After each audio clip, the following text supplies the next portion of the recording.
안녕하세요. 저는 올해 40살 초반이 된 여자입니다. 저는 사연들을 들으면서 일을 하는데 저도 여러분들 못지않게 정말 대단한 일을 겪었었어요. 다들 들으시면 깜짝 놀라실 게 분명해서 저도 한번 제 사연을 올려봅니다. 결혼하고 얼마 있지 않아서 일어난 일이었고 지금은 깔끔하게 거의 정리가 된 상태예요. 그때만 생각하면 아주 피가 거꾸로 솟고 밤에 잠도 제대로 못 자요. 하지만 아마 제가 그렇게 복수를 하고 그들에게 참교육을 하지 않았다면 아마 이렇게 편하게 살고 있지 못하겠죠. 저의 이야기를 하려면 몇 년 전으로 돌아가야 합니다. 그때 저는 평범한 회사원이었고 업무에 찌들어서 여유 따위는 즐길 겨를이 없던 시간이었습니다. 매일 똑같은 시간에 출퇴근하고 집에 돌아가면 집안일을 한 다음 거의 기절하는 것처럼 잠에 들었죠. 그때 저는 자취를 하고 있었는데 역시 혼자 사니까 해야 할 일이 너무 많더라고요. 그리고 저는 신입사원이라 회사에 적응하랴 상사들 눈치 보랴 정말 힘들었습니다. 제가 또래들보다 조금 늦게 취업해서 20대 중후반이었어요. 저는 대학생 때부터 취직을 위해 경력을 쌓고 공부만 하느라 연애를 제대로 해본 적이 없습니다. 30대가 다 되어가는데 모태솔로라고 하면 주위에서 많이 놀라세요. 그런데 저는 그때까지 연애를 한 번도 해본 적 없는 모태솔로였습니다.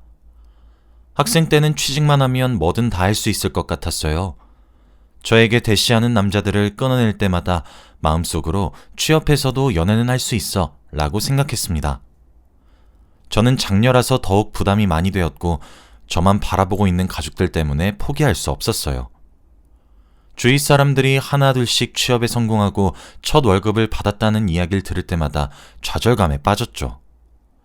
친구들이 불러도 나가지 않고 피나는 노력 끝에 저는 취업에 성공했습니다. 제가 원하던 대기업에 취직을 했고 저는 신입사원이 되었죠. 처음에는 회사에 들어갔을 때 아무것도 모르고 잘 보여야겠다는 생각에 제 업무 외의 일이 주어졌을 때도 한마디도 하지 않고 열심히 했어요. 선배들께서 제가 일을 잘하니까 자신들의 일을 떠맡기기도 하고 제가 받아야 할 성과를 선배님들이 받을 때도 많았죠. 그런데 제가 원래 성격이 좀 한성깔합니다. 불의를 보면 참질 못하고 할 말은 다 해야 하는 성격이에요. 딱 봐도 예의 없고 개념 없이 구는 사람들에게 꼭 복수를 하고 되갚아줘야 하는 성격이죠. 그런데 처음 들어갔을 때부터 선배들께서 저에게 하나둘씩 자신들의 업무를 맡기니까 조금 힘들더라고요. 그래도 그곳은 사회생활이고 제가 막내니까 처음에는 다 했습니다. 매일같이 야근을 하면서 말이죠. 그런데 시간이 지날수록 일의 양은 더 늘어나더라고요. 저한테 자연스럽게 자신의 업무를 넘기는데 그때 너무 당황스러웠습니다. 초반에는 고맙다는 말 한마디 해주셨는데 이젠 아예 당연하다고 생각하니까 말이죠. 그래서 저는 선배님께 한마디 하고 말았어요. 저에게 자신의 업무를 넘겨주면서 이번에도 부탁해 라고 하길래 결국 터졌습니다. 선배 일은 선배가 하셔야 하는 거 아니에요? 그 선배는 워낙 저희 부서에서 텃세 부리는 걸로 유명한 선배였습니다.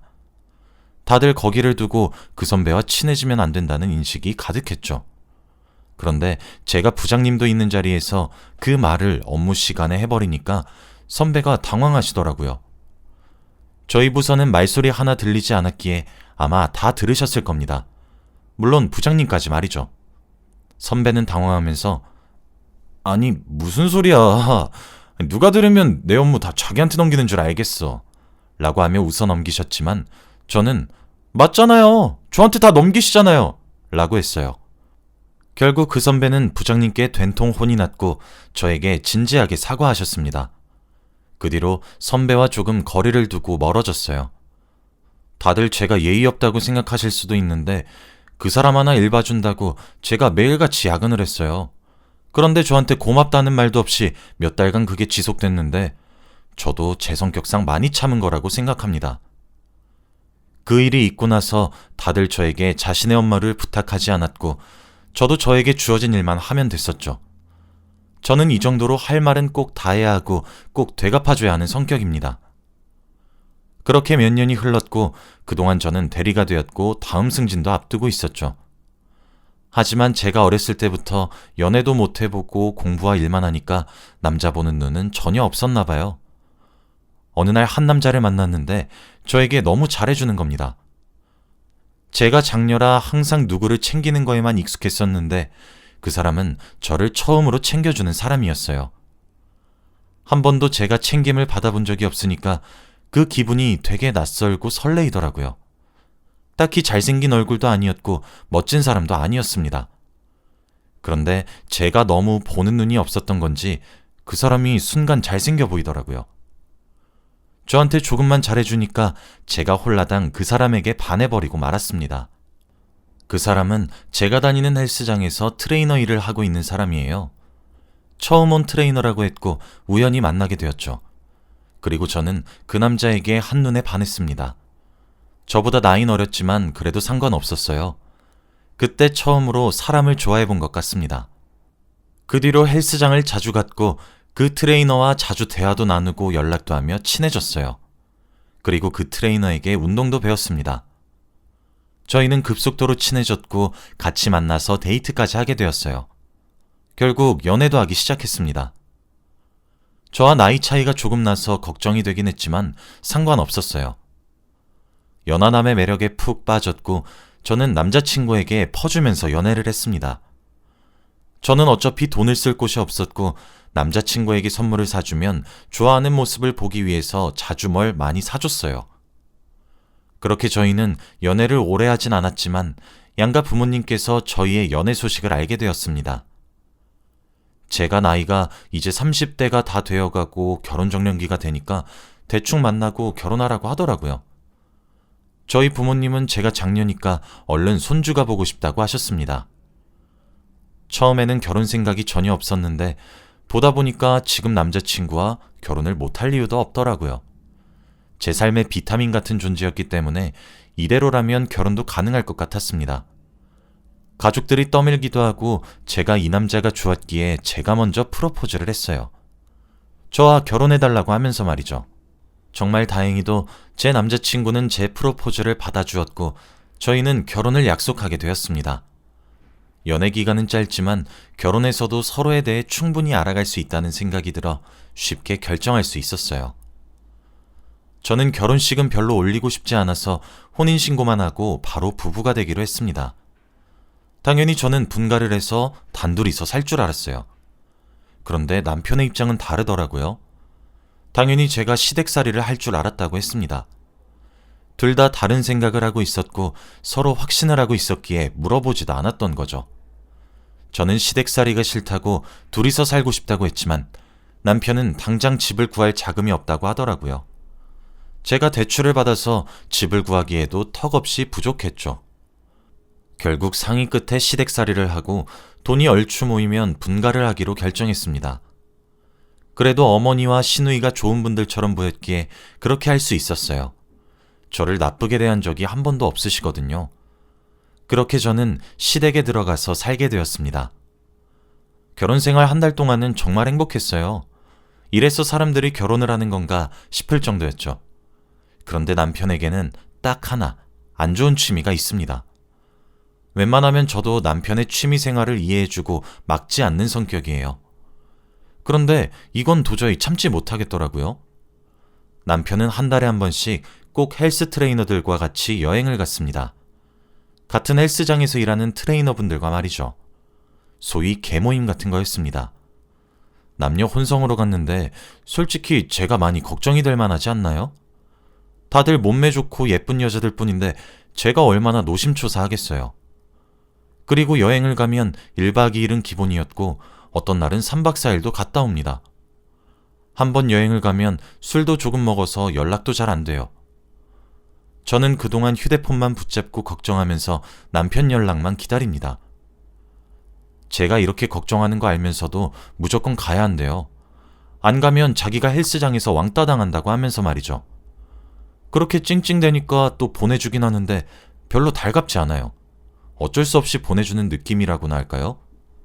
그런데 저의 이런 모습을 보고 한 집에서 같이 사는 시누이와 시어머니는 남편 좀 그만 잡으라고 합니다. 왜 이렇게 사람이 드세서 사람을 못 잡아먹어서 안달이냐고 하더라고요. 남편은 자기 엄마와 여동생 뒤에 숨어서 아무 말도 안 하고 있고요. 그럼 제가 거기서 자연스럽게 죄인이 돼요. 3대1로 싸우는데 어떻게 이기겠습니까? 항상 결국은 제가 여행을 보내줘요. 그런데 이렇게 일주일에 한 번씩은 꼭 여행을 가니까 그동안 집안에는 저와 시어머니 그리고 시누이가 같이 있어야 합니다. 제가 집에 있으면 거의 식모처럼 대하세요. 이거 해라 저거 해라 하면서 저에게 일을 시키는 건 물론이고 밥도 차리고 청소도 하고 쉴 틈이 없었죠. 그런데 어느 날은 갑자기 저보고 백화점을 가자고 하는 겁니다.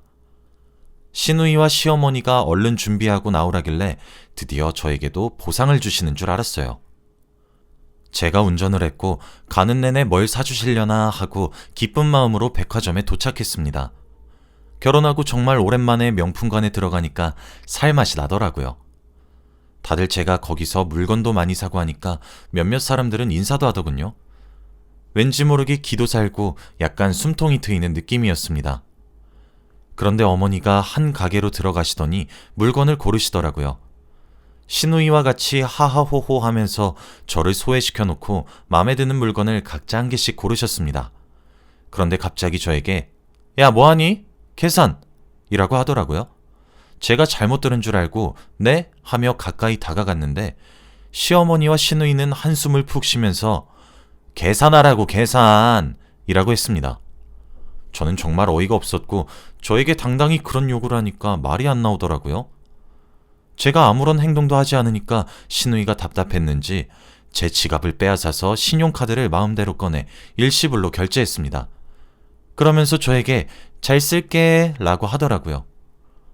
저는 하나도 사지 못했고 강제적으로 시누이와 시어머니에게 명품백 2개를 사드려야 했습니다. 집으로 가는 내내 무슨 생각을 했는지 모르겠어요. 몸으로 힘들게 하는 건 그래도 대충 이해는 됐는데 어떻게 돈으로 사람을 이렇게 이용할 수 있나요? 뒷좌석에서 둘이 앉아 가방 이야기를 하면서 다음 달에는 뭘 살까 고민하고 있는데 어이가 없었죠. 제가 대기업에 다니고 남편보다 돈을 더 잘 버니까 사줄 수는 있습니다. 그런데 저에게 말도 없이 백화점으로 가서 지갑을 빼앗아 카드로 결제를 마음대로 하는 건 조금 아니지 않나요? 그때부터 점점 화가 나기 시작했고 딱 이번만 참기로 했습니다. 하지만 돈으로 저를 이용하는 건 이번이 처음이자 마지막이 아니었습니다. 그건 시작에 불과했죠. 시어머니와 시누이는 저를 아예 지갑이라고 생각했습니다. 시누이는 대학교를 자퇴하고 미용을 배우고 싶다며 자기 학원을 등록해달라고 했고 시어머니는 여행을 가고 싶다고 여행 경비를 빌려달라고 했습니다. 당연히 처음엔 안 된다고 했지만 그럴 때마다 저에게 꼭 갚겠다며 이번 한 번만 빌려달라고 했죠. 그래도 저에게는 큰 돈이 아니었으니까 빌려주었습니다.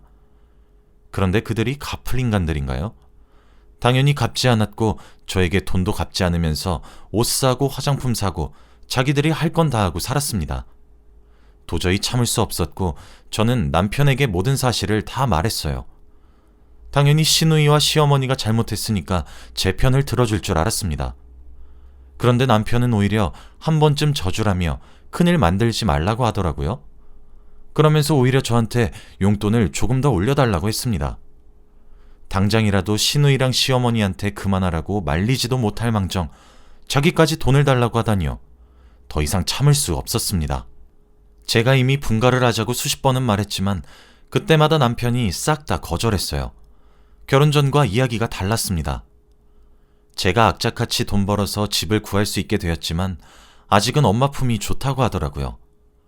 항상 조금만 더 있다 나가자고 말을 돌렸고 저는 이제 그곳에서 살기 싫어졌습니다. 제 성격상 정말 많이 참았다고 생각했고 그 3명한테 제 월급이 사용되는 꼴을 못 보겠더라고요. 저는 어떻게든 그 집 사람들에게 복수를 하고 싶었습니다. 우선 남편의 휴대폰을 보기로 했죠. 뭐라도 나올까 싶어서 남편에게 휴대폰을 달라고 했습니다. 그런데 항상 순순히 주던 남편이 그날따라 목숨 걸고 자기 휴대폰을 지키더라고요. 그때 무언가 촉이 왔고 저는 그 휴대폰을 꼭 봐야겠다는 생각이 들었습니다. 남편은 자기를 못 믿냐면서 이렇게 구속받고는 못 산다고 화를 내길래 더 의심이 되더라고요. 결국 실랑이를 벌이다가 휴대폰이 떨어졌고 결국 액정이 부서졌습니다. 남편과 저는 부서진 핸드폰을 보고 멍 때렸고 남편은 순간 화가 난 것 같더라고요. 헬스 트레이너니까 몸이 저보다 훨씬 커요. 그런데 자기 화를 주체하지 못하고 처음으로 저한테 욕설을 내뱉더라고요. 처음 보는 남편의 모습에 너무 놀라서 동공이 흔들리니 남편은 에잇 하며 휴대폰을 두고 집을 나섰습니다. 자칫 잘못하다가는 남편에게 맞을 수도 있었겠다는 생각이 드니까 더 화가 나더라고요. 어떻게든 복수하고 싶었습니다. 저는 남편이 두고 나간 휴대폰을 들고 바로 수리센터로 갔어요. 아마 남편은 휴대폰이 부서졌으니 메모리를 복구하지 못한다고 생각했나 봐요. 그런데 요즘 세상이 발전돼서 그러지 않습니다. 저는 몰래 휴대폰 메모리를 복구했고 바로 카톡 내용을 보았죠. 그런데 거기에 시어머니와 시누이 그리고 모르는 여자 2명과 카톡을 한 내용이 있더라고요. 그런데 시어머니와 대화한 내용이 충격적이었습니다. 시어머니가 남편에게 쟤 저러다가 도망갈지도 모르니까 라고 하며 막말을 했거든요.